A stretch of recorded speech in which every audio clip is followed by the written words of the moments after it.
빌딩 궁금할 땐 게이트 빌딩. 네, 오늘은 여러분들이 많이 궁금해하시는 것들 중에 하나인 신축 건물 그리고 대수선이 된 건물들이 최근 거래 사례들 중에서 얼만큼 많은 차익을 가져갔을지 얼마의 거래가 됐을지 이런 거 참 많이 궁금해 하시거든요. 저희에게 컨설팅을 의뢰하시는 고객분들도 굉장히 많은 관심들을 갖고 계시더라고요. 네, 맞습니다. 모두들 이제는 리모델링이나 신축을 통해서 가치를 끌어올릴 수 있다는 걸 아시는데요.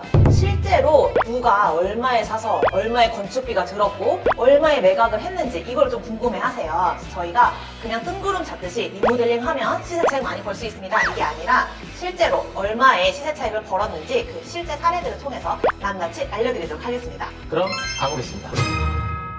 1번 사례는 교대역 인근에 위치한 건물입니다. 이 바로 제가 보여드리고 있는 이 건물이고 앞에 도로가 사실 그렇게 썩 넓진 않거든요. 차량들만 위주로 좀 통행을 하기 편한 상태인데 그래도 좀 코너이다 보니까 건물의 규모가 좀 있어 보이죠.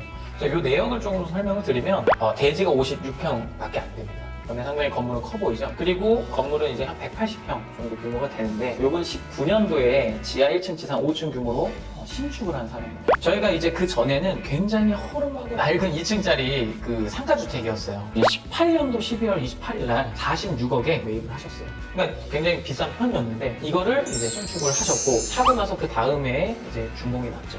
19년도에. 이 건물 같은 경우는 저희가 지금 예상하는 건축비는 약 한 11억 정도가 투입이 됐을 걸로 예상됩니다.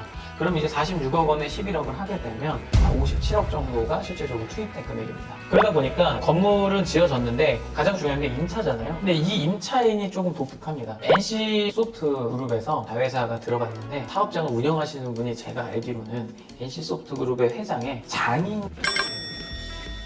그렇게 통임대를 들어오면서 굉장히 공격적인 임대료를 냈습니다. 그렇게 해서 지금 21년 4월 달에 총 매매 금액이 85억, 평당 가격으로 치면 1억 5천만 원이 넘습니다. 근데 사실 아무리 교대역 이면이라고 해도 상업지역도 아니고 삼종 일반 주거지역인데 평당 1억 5천만 원이면 굉장히 비싸거든요. 아마 이 일대의 향후 1년 이상의 기간 동안은 최고 거래가가 아닐까 생각이 됩니다. 사실 시세 차익은 또 건축비를 고려하게 되면은 2년 만에 약 28억 정도 차익을 남기게 되죠.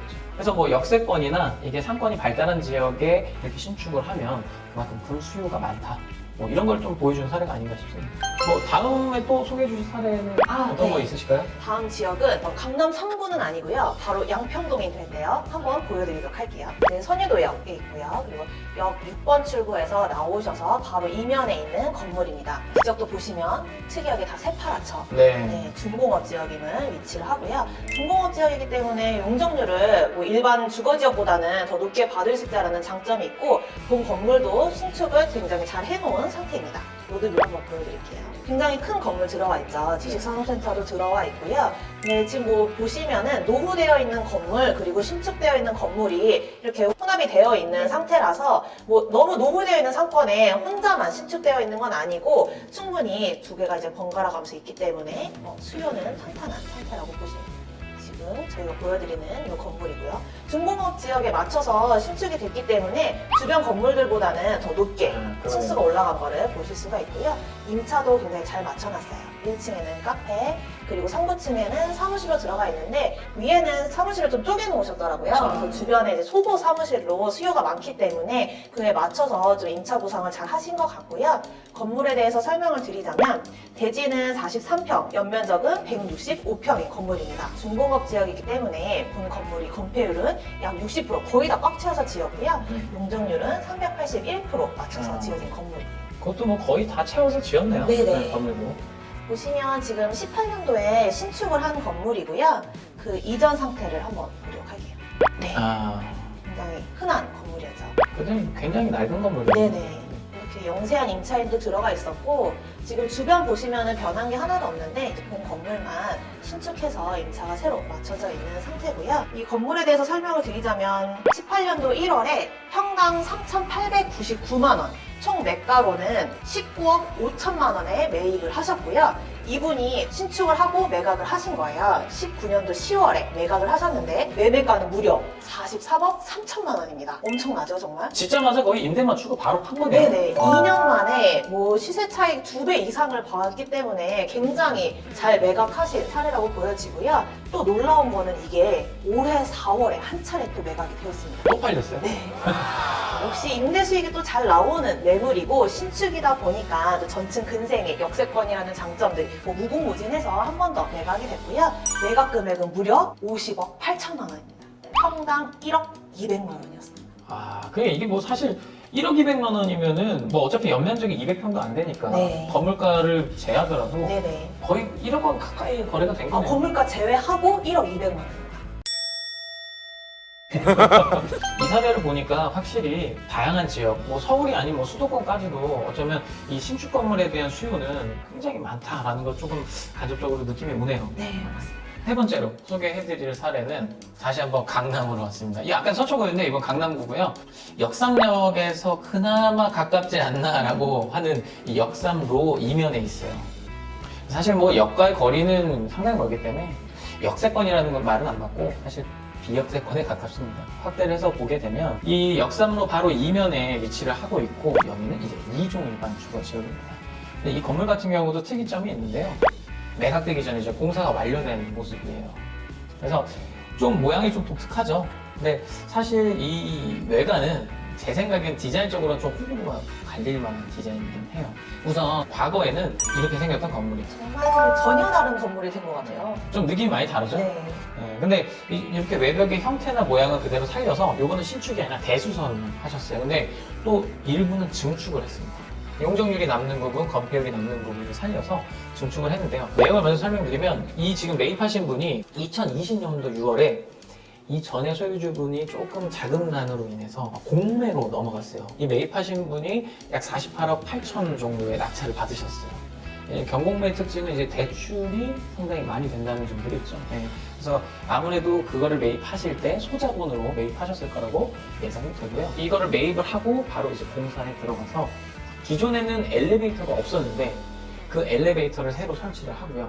그리고 일부는 증축도 했습니다. 이거 같은 경우에는 어쨌든 대수선 비용만 약 한 11억 원 정도 들어갔을 거로 예상이 돼요. 그러니까 앞서 설명드린 두 가지 사례가 뭐 11억, 12억 뭐 이 정도 건축비였잖아요. 그러니까 증축하는 것도 신축 비용 못지않다.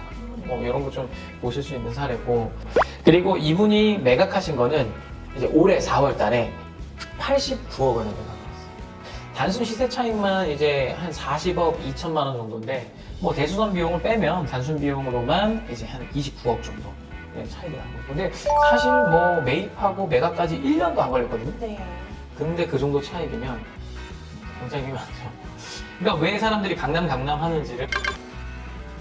근데 더 중요한 것은 임대가 하나도 안 맞춰져 있었어요. 아, 그냥 단순히 외관만 네. 바꿔놨는데 이렇게 거래가 됐어요. 이거는 아무래도 단순히 임대 목적으로 어떤 분이 매입하셨다기보다는 직접 사용하실 분이 매입하시지 않았나 이런 생각도 들고요. 앞에서 말씀드렸던 이 대수선에 대한 내용은 조금 설명드리면요. 우선 전면에서 보이는 이 부분 이렇게 튀어나와 있잖아요. 그냥 과거에는 이렇게 납작했죠. 네. 근데 이 부분이 발코니처럼 쓸 수 있는 공간으로 확장을 했어요. 네. 근데 이거는 어쨌든 연면적의 증가가 될 수 있는 그런 부분들이야. 그럼 아까 말씀하신 그 남아있는 용적률을 활용해서 증축을 했다는 게 이 그렇죠. 부분입니다. 네, 이 부분 플러스 한 군데가 더 있습니다. 그래서 이 상층부는 내부의 전용률을 발코니를 통해서 확장을 시킨 거고, 그리고 내부적으로는 이제 엘리베이터를 장애인용 엘리베이터를 설치했어요. 그건 또 특이하네요. 네, 그렇게 되면은 이득이 몇 가지 있는데요. 가장 중요한 것은 장애인용 엘리베이터는 일반 승용 엘리베이터보다는 좀 크거든요. 네. 그 대신에 이 엘리베이터가 확보되는 공간에 대한 연면적을 제해줍니다. 그러니까 결국엔 이 설치된 면적만큼을 증축을 할 수가 있죠, 또. 그거 굉장히 좀 꿀팁인 것 같아요. 네, 그렇죠. 그래서 이게 모든 건물이 이거를 설치할 수 있다는 건 아니고요. 이 건물은 그런 부분에 대해서 아주 면밀하게 설계를 하신 것 같고, 그렇게 남은 용적률을 앞으로 수평 증축에만 쓴 게 아니고 위로 수직 증축에도 썼는데, 건물 외관에서는 잘 안 보이지만 여기 살짝 보이시죠? 네네. 이 부분이 사실은 옥탑에 새로운 면적을 엘리베이터 면적만큼 올렸어요. 제가 내부를 봤을 때는 굉장히 층고도 높게 하셔가지고 스튜디오처럼 쓸 수 있는 그런 공간을 확보하셨대요. 그래서 이 물건 같은 경우는 워낙 낡은 물건이라 거래가 한참 동안 안 돼서 결국 공매로 넘어갔는데 이분은 굉장히 과감한 투자를 하셔서 큰 차익 본 거죠. 그럼 또 다음 사례가 있을까요? 한수미 씨가 스타벅스에 특수 관계인이 있다고 합니다. 여기에 건물 지면 스타벅스 들어올 수 있나요? 거기 100% 들어갑니다. 약간 증축을 하신 것처럼도 보이네요. 잘 모르겠네요.